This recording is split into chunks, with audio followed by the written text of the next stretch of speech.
अस्सलामुअलैकुम, आप देख रहे हैं प्रोग्राम एक पेज और मैं हूं फरवा वहीद। नाज़रीन, 1948 में कश्मीर में पाकिस्तानी फौज से शिकस्त खाने और 1965 में रन ऑफ कच्छ से लेकर चवंडा के मकाम तक भारतीय टैंकों का दुनिया का सबसे बड़ा कब्रिस्तान बनवाने, 1998 में कारगिल में मार खाने और 2019 में बालाकोट अटैक के बाद पाकिस्तान में फैंटास्टिक टी पीने वाले अजली मकार भारत ने एक बार फिर शोहदा की कौम को ललकारा है। और ललकारा भी किस कौम को है कि जिसके बाजू बाजू नहीं तलवारें हैं और सीने सीने नहीं फौलाद की दीवारें हैं, मगर फिर भी भारत फॉल्स फ्लैग ऑपरेशन के जरिए पाकिस्तान पर हमला करने का ख्वाब देख रहा है। और हैरत की बात यह है कि वो मुसलमानों के जज्बाए शहादत को याद नहीं कर रहा कि जो 313 होकर हजारों की फौज को शिकस्त देते हैं और 72 हो तो मार्काए करबला बपा करके दुनिया को शशदर कर देते हैं।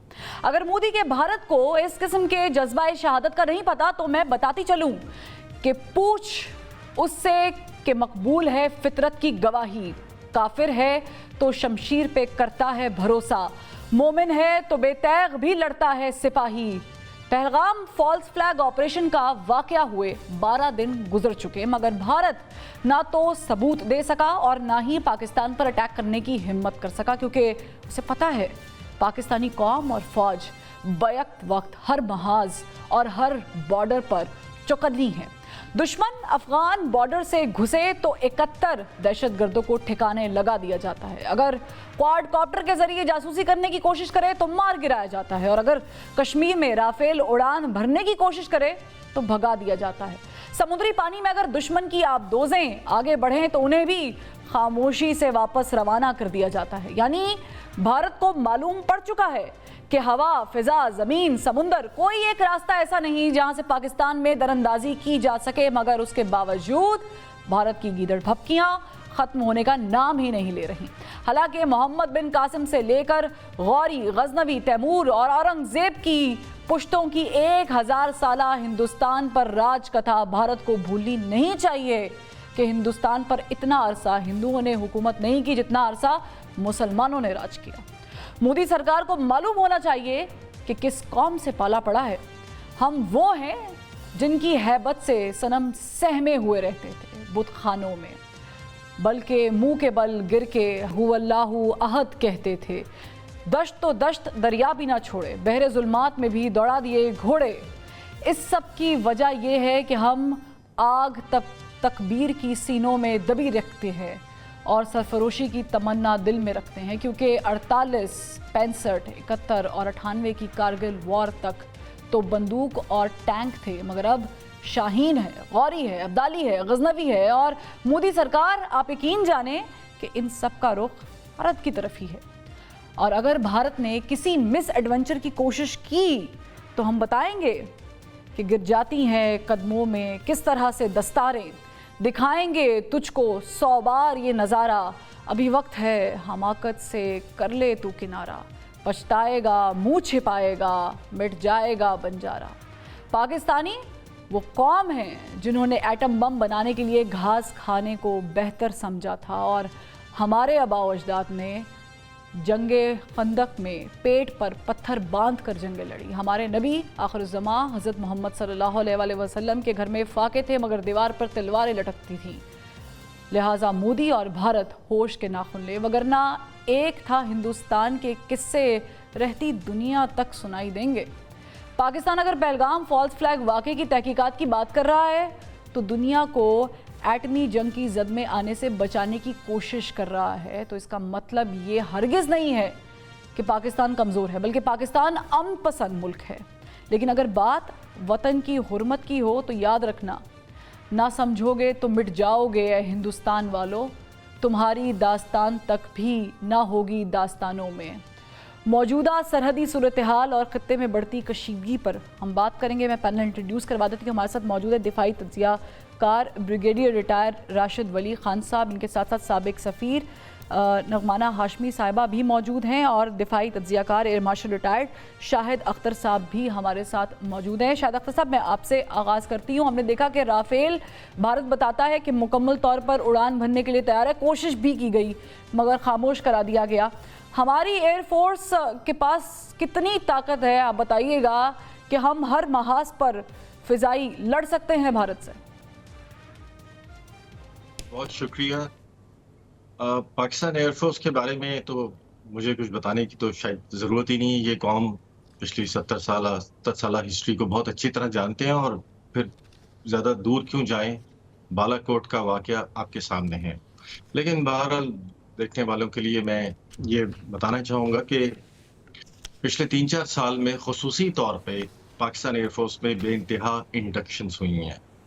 ना सिर्फ कि बहुत इफेक्टिव की, बहुत मोहलिक मिसाइलों की ज़मीन से फ़िज़ा में मार करने वाले मिसाइल, ड्रोन्स, इलेक्ट्रॉनिक वॉरफेयर, अवैक्स, ग्राउंड रेडार, तो इन सब चीज़ों की इस इंडक्शन की वजह से। और सबसे ज़रूरी बात जो मैं कहना चाहूँगा कि इसमें कोई शक नहीं कि भारत या इंडियन एयरफोर्स साइज़ में हमसे बड़ी है, हमेशा से ही वो ऐसे थे।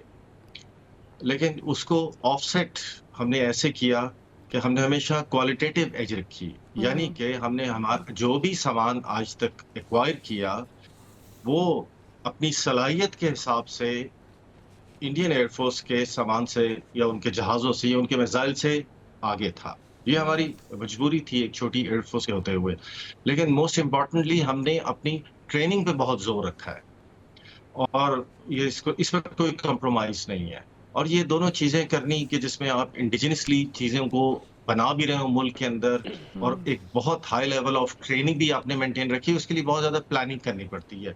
और अल्हम्दुलिल्लाह पाकिस्तान एयरफोर्स को हमेशा ऐसे लीडर्स मिले थे जिन्होंने इन चीज़ों पे बहुत ज़्यादा ज़ोर दे के रखा। इस वक़्त पाकिस्तान एयरफोर्स बिल्कुल दफ़ाई तौर पे तैयार है। हमारी फ़ज़ाई मशकें जारी हैं। हमने आगे की जगहों पे तैनाती कर रखी है, और दुश्मन को किसी भी हमले की सूरत में मुंह तोड़ जवाब देने के लिए तैयार। एग्जैक्टली और अगर कोई शक है दूसरी साइड पे, तो मेरा ख्याल से एम आलम का नाम याद कर लिया जाए तो बहुत बेहतर होगा। नगमना हाशमी साहिबा, हम देख रहे हैं कि ईरानी वज़ीर ख़ारजा भी पाकिस्तानी सरकारी दौरे पर पहुंचे हैं और अमन की कोशिश की जा रही है, मगर यूँ मालूम होता है कि कुछ इतलात ऐसी हैं कि भारत जो है वो तैयारी कर रहा है आज रात को, कल रात को, कि वो कुछ ऐसा मिस एडवेंचर करे। पाकिस्तानी जो वजारत ख़ारजा है उन्होंने बड़ी भरपूर अंदाज में कोशिशें भी की, काविशें भी की इसहाक डार साहब ने। आप समझती हैं कि ये एक बड़ा एजाज़ है कि हम इस पोजीशन पर हैं, बड़ी स्ट्रॉन्ग पोजीशन जिसे हम कहते हैं? जी, thank you very much for inviting me to your programme. आपने बिल्कुल सही कहा कि इस वक्त पाकिस्तान जो है वो बहुत एक फेवरेबल और मजबूत पोजीशन पे है।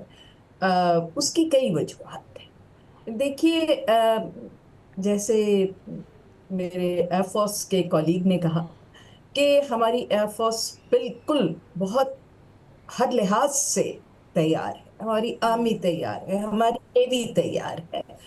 और सबसे इम्पोर्टेंट बात जो है, देखिए, हम अमन पसंद, तो हम तो जंग में पहल नहीं करना चाह रहे हैं। अब इंडिया अगर कोई मिस एडवेंचर करेगा, तो मैंने पहले भी ये कहा है कि वो मिसरीड कर रहा है कि दुनिया का रुख और दुनिया की हवा इस वक्त किस सिमत में चल रही है। बिकॉज इस वक्त जो स्ट्रेटेजिक जो पॉलिटिकल कंसिडरेशंस हैं, उसमें पाकिस्तान की बहुत ज्यादा अहमियत हो गई है। और इस वक्त ना हमारे दोस्त और ना हमारे ट्रांजैक्शनल पार्टनर्स या हमारे डिट्रैक्टर्स ये चाहते हैं कि वो एक और इतना बड़ा तनाज़ा जो है या इतना बड़ा एक रीजनल क्या उसको कहते हैं, इंस्टेबिलिटी जो है वो इस खित्ते में शुरू हो जाए और दो न्यूक्लियर पावर्स जो है वो इस वक्त जंग करना शुरू हो जाए। और मोदी साहब ने मेरे ख्याल से बहुत मिसरीड किया है कि पाकिस्तान की इम्पोर्टेंस इस वक्त कितनी है। और आई थिंक उसने ये भी मिसरीड किया है कि ऑल दो अमेरिका उनका स्ट्रेटेजिक पार्टनर है, सारा वो जो इतना इस वक्त इतरा रहे हैं वो अमेरिका ही ने उन्हें चीजें दी हैं। और उन मैं डिटेल्स में नहीं जाना चाहती, हमें सबको पता है कि वो किस वजह से उनकी पावर है जो जिस पे वो जरा काफी ज्यादा इतराते हैं, लेकिन उनको ये भी बिल्कुल इस बात का इदराक होना चाहिए कि इस वक्त हमारी और यूएस की रिलेशनशिप इम्प्रूव हो रही है। और इस वक्त, जैसे मैंने पहले कहा, बिकॉज ऑफ जियो इकोनॉमिक, जो स्ट्रेटेजिक कंसिडरेशंस, हम खित्ते में सबसे शायद अहम मुल्क बन के उभर रहे हैं। और हमारी अमेरिका के साथ ट्रेड रिलेशनशिप भी, पॉलिटिकल रिलेशनशिप भी, और सबसे इम्पोर्टेंट काउंटर टेररिज्म रिलेशनशिप बहुत स्ट्रांग जा रही है। और उससे बढ़कर ये पता होना चाहिए था इंडिया को कि चीन हमारे साथ आहनी दीवार की तरह खड़ा हुआ है। और ना सिर्फ वो, बल्कि हमारे बाकी जो दोस्त ममालिक हैं, और इवन साउथ एशिया की जो कंट्रीज है, अब आप देखिए बांग्लादेश ने कितना स्ट्रॉन्ग मैसेज दिया है इंडिया एग्जैक्टली। को कि अगर पाकिस्तान पे अटैक हुआ तो हम उसके साथ हैं। चाइना ने भी यही कहा, टर्की ने भी यही कहा है। और देखिए सऊदी अरेबिया और कतर भी इन्हीं कोशिशों में मसरूफ हैं। और वो, हालांकि देखिए गल्फ में बहुत ज्यादा इन्फ्लुएंस है इंडिया का, लेकिन वो बिल्कुल किसी सूरत इस दफा दुनिया में कोई मुल्क, कोई शख्स ये एक्सेप्ट करने को तैयार नहीं है कि पाकिस्तान इस मेरे ख्याल पहलगाम से वाकये के भारत और बिलखुसूस जो मोदी सेटअप है और जो उनका मीडिया है, वो शायद ये चीज़ एक्सपोज हो चुका है। हाँ, वो ये चीज़ भांप ही नहीं पाए। उनको लगा कि शायद हम सिफारती सतह पर इतने कमज़ोर हो चुके हैं। ब्रिगेडियर साहब को भी शाम ने गुफ्तगू कर दी। ब्रिगेडियर साहब, वो शायद समझ रहा था, बड़ा मिस कैलकुलेट किया कि शायद पाकिस्तान की इकॉनमी, पाकिस्तान की पॉलिटिकल इंस्टेबिलिटी, और हमें बड़ा सुनहरी मौका मिला है इंटरवीन करने का, और हम इल्ज़ाम लगाएंगे और आसानी से निकल जाएंगे। But on the other hand हुआ ये कि जिस तरीके से पाकिस्तान ने सबूत पेश किए और सिफारती महाज पर लोगों को ना सिर्फ कायल किया, बताया, बल्कि शवाहिद भी सामने रखे। अब आप सिचुएशन को किस तरह देख रहे हैं? क्योंकि हम तो कह रहे हैं मुसलसल कि आप किसी भी फोरम पर इसकी गैर जानिबदार तहकीकात करा लें, कमीशन बना लें, हम हाजिर हैं। क्या वजह है कि अगर उनके वहाँ पर इतना जुल्म हुआ है, जिसे हम भी कंडेम करते हैं, भारत मान ही नहीं रहा? देखिए, मानेगा तो वो उस वक्त जब उसको कॉन्फिडेंस होगा कि ये चीज़ उसके हक में प्रूव होगी। अगर ये चीज़ कोरियोग्राफी उनकी साइड से हो, फॉल्स फ्लैग की सूरत में, तो फिर वो नहीं मानेगा। और पुलवामा के एग्जैक्टली 12 दिन बाद बालाकोट पे हमला हुआ था, तो इसको इंसिडेंट को भी अभी 12 दिन हुए हैं, तो we need to be careful. और बहुत सी ऐसी चीज़ें हैं जिसको हमें पूरे कॉन्टेक्स्ट में देखना चाहिए। अभी आप समझते हैं कि खुदा ना ख्वास्ता ये छेड़खानी दोबारा हो सकती है भारत की तरफ से?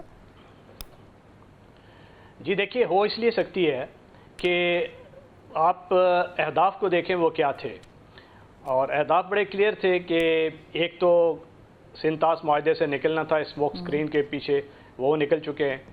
दूसरा ये था कि पाकिस्तान को as a nutcracker situation में डालें, टू फ्रंट वॉर, और ईस्टर्न फ्रंट पे इंगेज करके वेस्टर्न फ्रंट पे डिस्टेबलाइज किया जाए और उसकी इकॉनमी जो एक ऑन द अप स्विंग थी उसको जक पहुंचाएं।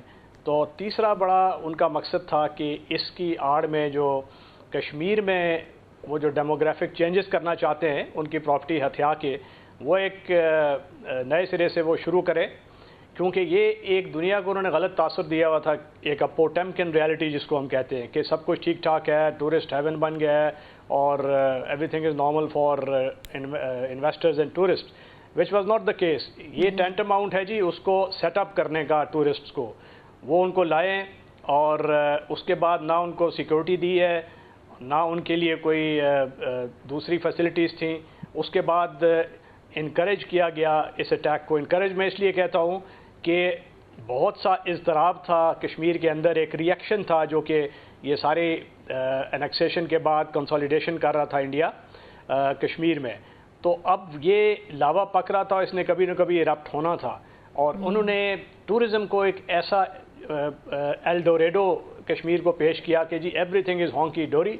तो जो लोग मुस्तरिब थे उन्होंने टारगेट उसी चीज़ को किया जो सिंबलिज्म बन गया था इंडिया की रिवाइवल ऑफ नॉर्मलसी। तो वो जो नॉर्मलाइज करना चाहते थे अपने नैरेटिव से वो नहीं कर सके। exactly. और हमें उन अहदाफ की तरफ अब भी देखना है। उनके पार्शली कुछ अहदाफ पूरे हुए हैं और बालाकोट में भी पुलवामा का जब वाक़या हुआ उसके बाद हमने रिएक्ट किया, तो जब वो उनके अहदाफ पूरे हुए तो उस वक्त वो हुआ। हालांकि इसकी बहुत सी राय हैं। एक वो पोम्पियो साहब की किताब है नेवर गिव एन इंच, उसमें वो फरमाते हैं कि दोनों ममालिक न्यूक्लियर एक्सचेंज के करीब आ चुके थे क्योंकि मिसाइल एक दूसरे पे टारगेटेड थे और एनीथिंग कुड हैव एस्केलेटेड। और उसके बाद अजय बसेरिया साहब भी अपनी किताब में यही वो लिखते हैं कि जी कोहर्शन हुई पाकिस्तान और उस वजह से ये सीज़ फायर हुआ। बट ओवरऑल उस वक्त की अगर आप सूरत हाल देखें तो भारत ने चूँकि इलेक्शन मोड में था उस वक्त भी और आर्टिकल 370 को वो मनसूख करना चाहता था, उसके अहदाफ थे, तो इलेक्शन वाला तो उसने अचीव किया और विक्ट्री डिक्लेयर करके डिस्पाइट इस बात के कि पूरी दुनिया ने अभिनंदन की एम्बेरसमेंट को देखा। सो वो पार्शल हदफ जब उसका पूरा हो गया, डिक्लेयर्ड विक्ट्री, वेंट बैक। अब भी यही है कि अब वो आप देख रहे हैं कि वेस्ट बिहार में इलेक्शन है आफ्टर 6 months और 2 दिन बाद जब पूरी जो भारतीय मीडिया था, सिविल सोसाइटी थी, वो इस चीज़ का मातम कर रहे थे इतने बड़े इंसिडेंट का, तो मोदी साहब क्या कर रहे थे, ये इलेक्टोरल कैंपेन मोड में थे। Exactly. ये तो एक इनसेंटिएंट बीइंग ही ऐसी हरकत कर सकता है। मुझे वो एक बिहार में ब्रेक ये का कह रहा था कहा कि जा रहा है। ब्रिगेड साहब, मुसलमान- आपने एक बड़ा यहाँ पॉइंट दिया है कि जिस वक्त पूरा मीडिया और ख़ास करके भारतीय जनता इस वाक़े का सोग मनाने की कोशिश कर रही थी या मना रहे थे, उस वक्त मोदी सरकार जो है वो अपने अहदाफ हासिल करने के लिए इन चीज़ों को पोलिटिसाइज कर रहे थे। इस पे एक सवाल है, लेकिन एक ब्रेक के बाद डिस्कस करते हैं। Welcome back. हम जो कि गुफ्तगू कर रहे थे और ब्रिगेड साहब ने बताया कि किस तरीके से मोदी सरकार जो है वो कैश करने की कोशिश कर रही है इस इंसिडेंट को अपने पॉलिटिकल करियर को मज़ीद स्ट्रॉन्ग करने के लिए। लेकिन मार्शल साहब, मुझे बताइएगा कि आपने ज़ाहिर है कि हिंदुस्तान को उसके फ़ौजी सिफारती इरादारियों के अंदर से बड़े करीब से देखा है। आपको लगता है कि इज़ दैट शेडी और ये दुनिया को नज़र नहीं आ रहा? नहीं, ये दुनिया को बहुत अच्छी तरह नजर आ रहा है। अभी जैसे अभी एम्बेसडर साहबा बात कर रही थी कि इंडिया का बयानिया अब दुनिया में बिक नहीं रहा। अब ये बड़ी हैरानकुन बात है कि इतना बड़ा कंट्री जो अब मौशी तौर पे इतनी बड़ी ताकत बन चुका है, जो अमेरिका के इतनी क्लोज है, इस मौके पे जब वो अपना बयानिया दुनिया को देना चाह रहा है तो दुनिया उसका बयानिया क्यों नहीं सुन रही है? उसकी बड़ी इंपॉर्टेंट रीजन है और उसी के साथ में ये जो आपने सवाल किया उस पर भी आऊँगा। आप देखें, भारत के किसी भी नेबर के साथ ताल्लुकात अच्छे नहीं या उसको सब दुश्मनी मिले हैं, ये बात दुनिया भी देखती है। फिर आपने देखा है कि भारत ने अपने कद से बढ़ के चीज़ें शुरू करती हैं जिसकी वर्ल्ड लेवल पे एक्सेप्टेबिलिटी नहीं हुई। उनके 7 ऑफिसर्स को फांसी की सजा कतर में हुई, आप जानती हैं। फिर Exactly. कतर भी हो गई। फिर उन्होंने जो अभी किलिंग्स कर रहे हैं ट्रांस वर्ल्ड लेवल पे, उन्होंने कनाडा में किया, अमेरिका में अटेम्प्ट की, इंग्लैंड में, अब वो चीज़ें दुनिया एक्सेप्ट नहीं कर रही है, तो वो ये चीज़ें आहिस्ता आहिस्ता सामने आनी शुरू हो गई हैं। और फिर मेरी इत्तला के मुताबिक इनके कुछ लोग जो कि बड़ी मल्टीनेशनल कंपनीज में हाई लेवल पे हैं, उनमें से भी कुछ लोगों पे जो बड़ी टॉप लेवल मैनेजमेंट पे थे इल्जामात लगे हैं कि वो भी against the interest of company काम करने की कोशिश कर रहे हैं। तो ओवरऑल जो इंडिया का इमेज है, डिस्पाइट एवरीथिंग, उसको एक डेंट आना शुरू हो गया। फिर दुनिया के अंदर इस वक्त जंग की कोई एपिटाइट नहीं है।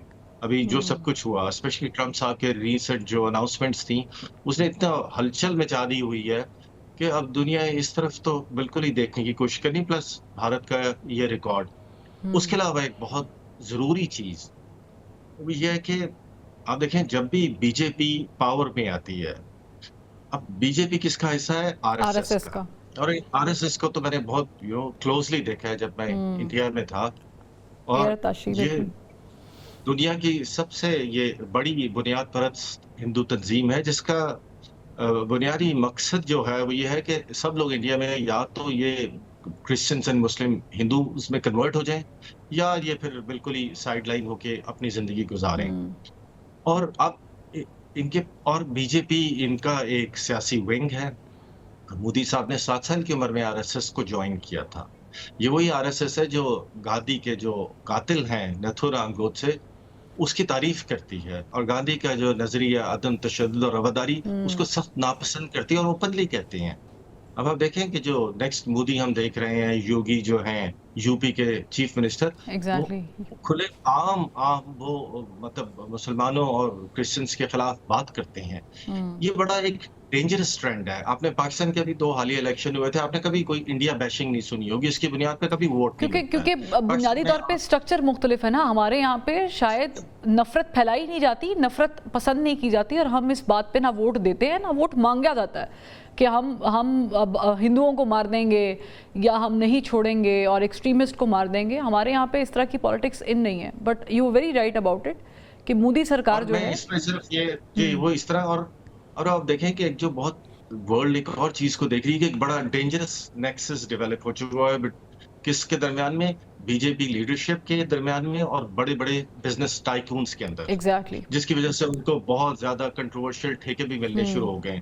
यहाँ एक तरफ 70 करोड़ अवाम जो है वो बेसिक टॉयलेट फैसिलिटी से महरूम है, और एक तरफ ये नेक्सस। अब ये जो बिग बिजनेसमैन है ये हर हाल में चाह रहे हैं कि बीजेपी को कम से कम 2 टेन्योर और मिल जाए। अब उसको देने के लिए जाहिर है वो मीडिया को इस्तेमाल करते हैं।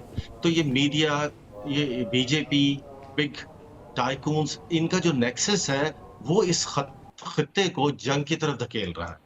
और Exactly. ये और ये चीज अब लोगों ने इस चीज को समझना शुरू कर दिया। इवन इंडिया के अंदर अगर आप देखें, उनके एंकर्स ने इस पे सवाल उठाने शुरू कर दिए हैं। और इवन दुनिया में भी मैं देख रहा था, इवन जो बड़े फेमस स्टैंडअप कॉमेडियंस हैं उन्होंने भी अब इसको रिडिक्यूल करना शुरू कर दिया है। तो यानी कि बयानिया हर तरफ से पिट रहा है और उसकी वजह और कोई नहीं है, ये खुद ही है। पर प्रॉब्लमेटिक ये है कि जो लोग आवाज़ भारत के अंदर से भी उठा रहे हैं, इवन कुछ जर्नलिस्ट भी, तो उनके खिलाफ भी कार्रवाइयाँ की जा रही हैं और ख़बरें यहाँ तक आ रही हैं कि उनको उठाया भी जा रहा है, ज़दोकोप किया जा रहा है, उनकी आवाज़ बंदी की जा रही है।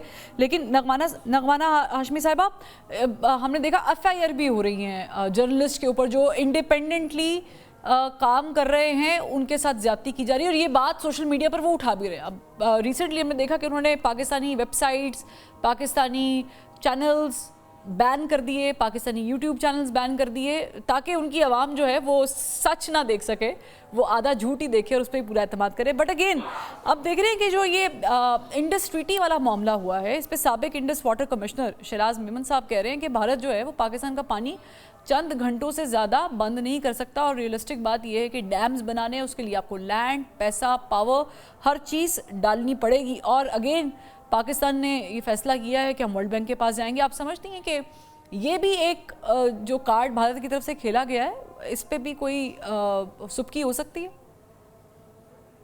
जी, इस पे तो सुबकी होगी, उसे थोड़ा सा उसे एब्सोल्युटली इंडिया को बैक ट्रैक करना पड़ेगा, बिकॉज हम इसमें लीगली इंटरनेशनल लॉ के हिसाब से मॉरली बिल्कुल हाई ग्राउंड पे हैं। ये एक इंटरनेशनल ट्रीटी है जिसका वर्ल्ड बैंक गारंटर है, और इसमें आप यकतरफा इस तरह का कोई मैकेनिज्म ही नहीं है कि आप पानी किसी का बंद कर दें या उसको यूनिलैटरली रिवोक करने का मैकेनिज्म ही नहीं है। वो भी आप कंसल्टेशन से दोनों इफ फरीक अगर मानते हैं तो फिर वो आप उसको लेकिन व्हाट इफ हम इसे वर्स्ट अजम्पशन रखते हैं, क्योंकि हमें नज़र तो आ रहा है जो सामने से हमारा हमसाया मुल्क कर रहा है, तो वर्स्ट केस सिनेरियो में अगर वर्ल्ड बैंक कहता है कि आपने क्या किया और वो नहीं मानता, वो कहता है जी हम अड़े हुए हैं, और जुर्माना आयद हो जाता है। तो जैसा कि एयर मार्शल साहब भी फरमा रहे थे कि क्योंकि उनके जो गठजोड़ है, जो नेक्सस है, वो वहाँ की जो एलीट क्लास है, बिजनेसमैन क्लास है, और वो चाह रहे हैं कि वो मज़ीद एक बहुत अलग डिबेट है। वो सबको अब ये बातें मालूम है। वो नेक्सस जो है वो उनकी जो एलीट है, बिजनेस एलीट, सारे जो इंडिया का मीडिया है वो उन्होंने खरीदा हुआ है। वो सारे मीडिया के ओनर्स है। जो नहीं है मीडिया के, जो थोड़े बहुत इंडिपेंडेंट है, उन्हें वो बेचारे कभी एग्जाइल में जा रहे हैं, कभी उनके ऊपर बहुत कुछ हो रहा है। तो देखें, ये एकदम नहीं हुआ है। ये 10 years ऑफ सेफ्रनाइजेशन ऑफ मीडिया हुआ है, और ये सेफ्रनाइजेशन ऑफ मीडिया और जो मीडिया एकदम से मीडिया एक्सप्लोजन हुई है दुनिया में, वो 9/11 और मोदी का आना, ये साइमल्टेनियसली हुए थे। तो वो 10 साल जो है वो उसने मुझसे बहुत फायदा उठाया, और बहुत ज्यादा उन्होंने गला घोंटा है अपने मीडिया का, और कंप्लीट सेफ्रनाइजेशन हो गई है। तो अब वहाँ बहुत चंद आवाजें आपको नजर आती हैं जो इंडिपेंडेंट हो और वो भी अपनी जान पे खेल के वो ये आवाजें उठा रहे हैं। लेकिन देखिए अब उनके इंटेलेक्चुअल्स ने भी बोलना शुरू कर दिया है, राइटर्स ने भी बोलना शुरू कर दिया है, और उनके यहाँ इतने ज्यादा मसाइल अपने हैं। देखिए सिखों ने तो बहुत ही खुल के कह दिया है कि इन्होंने मोदी साहब जब से आए हैं इन्होंने हमारा जीना हराम किया हुआ है, ये सख्त हमारा मजहब के खिलाफ है, हमारे खिलाफ है। बट वो ये नहीं जानते कि इंडियन फोर्सेस में सिर्फ एक ही स्ट्रॉन्ग फोर्स है, एलिमेंट जो लड़ता भी है, और वो सिख है। और हम किस सूरत में पंजाब का एक बच्चा भी उनकी फौजों को यहाँ से गुजर के पाकिस्तान की सरजमीन तक नहीं पहुंचने देगा, क्योंकि हमारे लिए वो सरजमीन मुकद्दस है। ठीक है, तो ये एक इशू है उनका। 29 और स्टेट्स में उनकी इंसर्जेंसीज चल रही हैं। और इस वक्त देखिए कश्मीर का भी एक हद हो गई है कश्मीरियों की भी। मतलब लिटरली सारी दुनिया कम से कम पैलेस्टीनियंस के बारे में बात तो करिए, कश्मीरी बेचारों के बारे में तो कोई बात ही नहीं करता। तो अब ये चीजें एक्सपोज हो रही हैं, और इसमें देखिए बड़ा भोंडे तरीके और जाहिर है कि हम इस चीज को समझ इसलिए भी सकते हैं। आप बिल्कुल ठीक फरमा रही हैं। मुझे मेरी एक जुमला मुझे खत्म करने दें।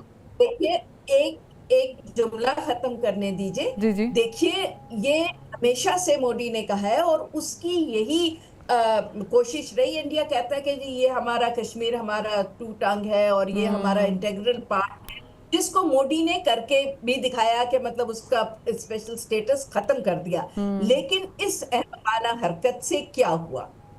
Exactly, you very right about it. हाँ, आप बिल्कुल सही फरमा रही हैं। और इस डिबेट को हम थोड़ा सा इस टॉपिक को एक्सटेंड करेंगे, आगे लेके चलेंगे, लेकिन मुझे चूंकि मजबूरी है, एक ब्रेक का कहा जा रहा है, एक ब्रेक लेते फिर वापस आते हैं। Welcome back. हमने देखा है नाज़रीन कि कौमी असम्बली में आज मुत्तफ़िका तौर पर भारत के ख़िलाफ़ करारदाद भी मंजूर हुई। और ब्रिगेड साहब, अमरीकी अखबार के मुताबिक पाकिस्तान की जो पावरफुल शख्सियत है जनरल आसिम मुनीर, उनके बारे में बहुत ऑप्टिमिस्टिक बातें लिखी गई। ना सिर्फ ये लिखी गई बल्कि कहा गया कि उन्होंने भारत को दो टोक पैगाम भी दिया है कि हम तैयार हैं। But on the other hand when it comes to America, हम देखते हैं कि आज से कुछ रोज़ पहले जब ये मामला शुरू हुआ था तो सेक्रेटरी खारजा अमरीकी मार्को रूबियो ने गुफ्तगू की थी, बातचीत की थी हमारे यहाँ पर पाकिस्तानी प्राइम मिनिस्टर शहबाज शरीफ साहब से भी और वहाँ पर जयशंकर से भी, और इस मामले को अफवाह व तफहीम से हल करने की भी बात की गई थी। But on the other hand हम देखते हैं कि जो अमरीकी वीपी हैं उनका जो फॉक्स न्यूज़ पर बयान है वो भी हमारे सामने है। तो हम तो शायद ये एक्सपेक्ट कर ना रहे हों, लेकिन भारत ये एक्सपेक्ट कर रहा था कि जब भी दो लोगों की बात होगी पाकिस्तान और भारत की, तो हमेशा भारत का साथ दिया जाएगा अमेरिका की तरफ से। आप समझते हैं कि जो चेंज है, इस चेंज से भारत को हर्ट हुआ है या वो तैयार था और उसको ज़रूरत नहीं है अब अमेरिका की? देखिए, आई एम अ रियलिस्ट और मैं थोड़ा सा उस एंगल से बात करूंगा। भारत को ज़रूर उस पर रिलायंस थी और वो अभी भी है, क्योंकि वो एक तज़वीराती हलीफ है और ज़रूर उसकी हेल्प करेगा अमेरिका। उसका टिल्ट भी है, जेडी वैंस साहब का भी टिल्ट था, मगर चूंकि प्रेसिडेंट जो यूनाइटेड स्टेट्स के हैं वो एक एंटी वॉर प्रेसिडेंट हैं और वो उसी पे आए हैं कि वो चाहते हैं कि इस वक्त जो जंगें हैं उसका इख्तिताम करें और ऐसे प्रेसिडेंट के तौर पे उभरें जिसने जंगों से हट के एक दूसरा मॉडल दिया है दुनिया को। तो शायद उसमें जेडी वैंस साहब की जो थी स्टेटमेंट, उससे दोनों मतलब अखज़ किए जा सकते थे, जो भारतीय अपना मतलब निकाल रहे हैं। और उसके बाद जो सबकदोश होने वाले कौमी सलामती के मुशीर थे वॉल्ट साहब, उन्होंने भी दोनों ममालिक से बातचीत की। और मगर उसके बाद अमेरिका इस वक्त ज़रूर चाहता है कि ये मामला डी एस्केलेट हो। मगर देखिए, कुछ हकीकतें हैं जिससे हमें रूबरानी नहीं करनी चाहिए। इस वक्त वर्ल्ड बैंक उसका सरबराह भी जो है वो एक भारतीय नजाद हैं और उसका इम्पेक्ट होता है। अभी ये हमें कुछ क्लैरिटी आनी चाहिए कि ये बड़े सीरियस मामलात हैं और इन पे बड़ी डीप स्ट्रेंथ हमें चाहिए इंटरनेशनल लॉ की भी और इंजीनियरिंग की, क्योंकि ये जो अभी जारहियत की बातें हो रही हैं, बहुत सी अनइनफॉर्म्ड स्पेकुलेशंस मीडिया पे हो रही हैं, बातें हो रही हैं। अब वर्ल्ड बैंक को कहा जाता है कि ये guarantor, world bank is not the guarantor. ये हमें चीज़ समझनी चाहिए कि world bank is just a facilitator. और इसके बाद उन्होंने, वर्ल्ड बैंक ने ये कहा है कि उनके दो रोल्स हैं, एक तो डिस्प्यूट रेजोल्यूशन को एडमिनिस्टर करना, दूसरा इंडस बेसिन फंड को एडमिनिस्टर करना। If a party walks out, जिस तरह इंडिया ने वॉकआउट कर लिया है, जिसकी गुंजाइश नहीं है ट्रीटी में, तो वर्ल्ड बैंक चाहे तो इसको ICJ में ले जा सकता है एडवाइजरी ओपिनियन के लिए, मगर अगर वर्ल्ड बैंक के प्रेसिडेंट भारत नवाज हों तो फिर शायद ये मुश्किल हो जाएगा हमारे लिए। फिर हमें सिक्योरिटी काउंसिल में जाना चाहिए, जो अभी कन्वीन कर रहा है पाकिस्तान। और अब जब हम स्टेटमेंट्स देते हैं कि जी भारत तनहा हो गया है, तो we should take it with a pinch of salt, because ये हमारा टेस्ट होगा इस वक्त सिक्योरिटी काउंसिल में कि P5 के कितने हमारे हलीफ हैं जो हमारे बयानिए से मुत्तफिक होते हैं। और पीस एंड सिक्योरिटी को चूँकि ख़तरा है, Pakistan can make a strong case कि सिक्योरिटी काउंसिल जो है इस वक्त डी-एस्केलेशन की तरफ एडवाइस करे, और उसके बाद ICJ को भी ये केस भेज दे उनके एडवाइजरी ओपिनियन के लिए। ये सिक्योरिटी काउंसिल कर सकती है। अब देखिए वो करते हैं या नहीं करते हैं। This will be the test of our diplomacy. और आबी जारहियत की बातें हो रही हैं। I being an engineer can tell you that इसमें बहुत सा फसाना भी है, बहुत सी हकीकत भी है, और इसमें हमें बहुत केयरफुल होकर चलना है। भारत इस वक्त वेस्टर्न बॉर्डर, हमारे दरियाओं की बात हो रही है कि उनका कितना पानी रोक सकता है। तो ऑलरेडी उसने जो 10 डैम बनाए हुए हैं, उनमें से कुछ 3000 से ज़्यादा मेगावाट्स वो बना चुका है, और 1000 मेगावाट्स की वो इन प्रोग्रेस है। और ये सारे वो हैं जो रन ऑफ द रिवर हैं। और रन ऑफ द रिवर में द ओनली इशू इज़ कि वो ऐसे लो स्लूइस गेट ना बना ले जिसमें वाटर इम्पाउंड करने की गुंजाइश ज़्यादा हो, और वो उनको उस वक्त छोड़े या उस वक्त उनको स्टोर करे जिस वक्त पाकिस्तान को ज़रूरत। सो टाइमिंग इज़ एट प्रीमियम। वो रोक नहीं सकता, और क्योंकि टोपोग्राफी ऐसी है, ज्योग्राफी ऐसी है, मॉनसून का मौसम आगे आता है, और फिर हाँ एग्जैक्टली या मॉनसून एंड बिग रिजर्वायर्स वो नहीं बना सकता। वो tunnels in the long term अगर वो करेगा भी इसको डाइवर्जन की या स्टोरेज की, तो उसकी ज्योग्राफी ऐसी है कि it might create problems for them. अगर रतले डैम जो बना तो उसके लिए 70 एकड़ उनको जंगल काटने पड़े, तो एनवायरमेंटल एक एग्जैक्टली मैंने इसलिए ये शुरुआत में कहा था कि क्या इसकी फिजिबिलिटी रिपोर्ट जो भारत जिस तरीके से एंगल से देख रहा है वो पॉसिबिलिटी है, डूएबल है, क्योंकि बहुत सारी चीज़ें फैक्टर्स आ जाते हैं। अगेन ज़रा कि ये इशू रिजॉल्व भी किया जा सकता है, लेकिन वक्त की कमी है। एयर मार्शल साहब, मैं आपका भी इस पे पॉइंट ऑफ व्यू चाहूँगी, और एक साथ छोटा सा क्वेश्चन मैं आपसे और नगमा साहबा दोनों से करना चाहूँगी, नगमाना साहबा से। वो ये है कि सिफारती ताल्लुकात की बेहतरी और बेहतर होना, गुंजाइश मौजूद है, और क्या हो सकता है? एयर मार्शल साहब। जी अगर थैंक यू। ऑफ कोर्स ये देखें, हमने 2008-9 में कंपोजिट डायलॉग का सिलसिला शुरू किया था। मैं हमेशा ये बात कहता हूँ कि हमारे और इंडिया के दरमियान बड़े क्रॉनिक और एक्यूट मसाइल हैं, मतलब कश्मीर हो गया या सिर क्रीक हो गया या सियाचिन हो गया। ये तो मुमकिन ही नहीं है ना कि आप ब्रिकमैनशिप दिखाएं और एक दूसरे की गर्दन पे बंदूक रखकर आप कहें कि इनको हल किया जाए। ये हल नहीं हो सकते। दोनों खित्ते के अवाम जो हैं वो अमन चाहते हैं, और हम एक ही जैसी प्रॉब्लम मोरलेस फेस करते हैं, जिसमें गुर्बत भी है, जिसमें क्लाइमेट चेंजेस हैं, जिसमें अनएम्प्लॉयमेंट भी है। सो रियलिस्टिकली स्पीकिंग, जो पाकिस्तान ने हमेशा सजेस्ट किया था कि पीपल टू पीपल कांटेक्ट हो, हमारी ट्रेड बढ़े, हमारे आर्ट एंड म्यूजिक के लोग जाएं, स्पोर्ट्स के लोग जाएं, तिजारत बढ़े। और जब ये सब कुछ हो जाएगा तो एक ऐसी फिजा बन जाएगी कि उस फिजा के अंदर जब हम ये वाले इश्यूज की बात करेंगे तो फिर कुछ गिव एंड टेक हो, एक अच्छी गुडविल उस वक्त एग्जिस्ट कर रही होगी।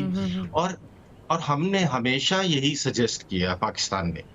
ठीक। मेरे पास वक्त की कमी है, लेकिन आपका पॉइंट बड़ा सॉलिड है मार्शल साहब जो आ गया है। नगमाना साहिबा, आप भी आई एम श्योर इस पे कमेंट करना चाहेंगी। सेम सवाल है, कैसे बेहतरी लाई जा सकती है, क्योंकि अवाम अमन चाहते हैं। देखें जी, बेहतरी तो सिर्फ उस हालत में आएगी जब आपका जो एक मेन कोर इशू है कश्मीर का, उस पर कम से कम बातचीत शुरू होगी। अभी तो ये है ना कि हम आपसे नहीं बोलते, आप हमसे नहीं बोलते। It is very interesting to note कि हमारी जब जंगें भी हुई हैं इंडिया के साथ, तो हमने कभी एक दूसरे के मुल्क से अपने एम्बेसडर्स हटाए नहीं थे। ये पहला मौका है कि देखें, ना वहां सफीर है ना यहाँ सफीर है। तो ये जो इंडियन मोदी साहब का माइंडसेट है, वो बहुत ही उसने नुकसान पहुंचाया है। ये जो डिप्लोमेटिक चैनल्स बंद हो जाते हैं, ये बड़ा मुश्किल है। और दूसरा, ये जो इन्होंने कश्मीर का स्पेशल स्टेटस खत्म किया है और जिस कदर का वहां पे मुसलमानों पे और सब पे जुल्म है, तो इस वक्त जो फिजा है वो बहुत ज्यादा कशीदा है। इस वक्त नफरतें बहुत सख्त भड़की हुई हैं। तो इसको देखिए, एकदम आप ना ट्रेड से हल कर सकते हैं, ना एकदम बातचीत से हल। Correct. इसके लिए आपको थोड़ा सब्र की जरूरत है। और मोदी साहब तो मुस्तकिल जो टेम्परेचर है वो हाई करते चले जा रहे हैं।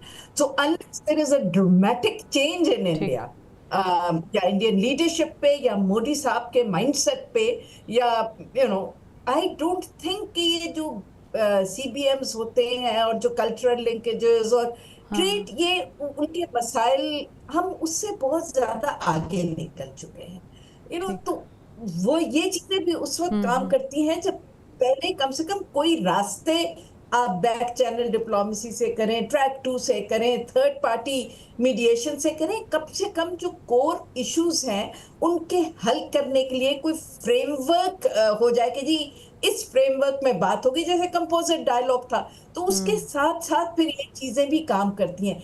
इस तरह के वैक्यूम में I am sorry, public diplomacy के जो ये इनिशिएटिव्स होते हैं, ये CBMs, ये इतने इफेक्टिव नहीं हो इसको सकते। वक्त लगेगा। You very right about it. Program का एग्जैक्टली प्रोग्राम का वक्त जो है वो खत्म हो गया है। नमना हाशमी साहब, आपका बहुत शुक्रिया। Air marshal retired Shahid Akhtar साहब, thank you so much. Brigadier retired Rashid Wali Khan साहब, आपका भी बहुत शुक्रिया। और इस वक्त दुनिया में हम देख रहे हैं कि जहाँ पर गाजा पर जुल्म व बर्बरियत हो रही है, सूडान सिविल वॉर चल रही है, यूक्रेन रशिया वाला मामला है, उसमें उसके in the middle of that chaos अगर पाकिस्तान और भारत की जंग का आगाज़ हो जाता है या कुछ भी खुदा ना ख्वास्ता इससे बढ़कर होता है, तो आई डोंट थिंक सो कि दुनिया मुतहम्मिल हो सकती है एक मज़ीद लॉस की सिचुएशन में जाने के। तो बेहतर ये है कि अमन की बात करें, अमन फैलाएं। और बिल्कुल ठीक कहा कि जो पीस डायलॉग्स होते हैं इसको टाइम लगता है, मगर इसमें नेक नियति बहुत ज़रूरी है। हमारी तो है, लेकिन सामने वाले की आपको पता है। इजाज़त दीजिए, कल फिर मुलाकात करेंगे। अल्लाह हाफ़िज़।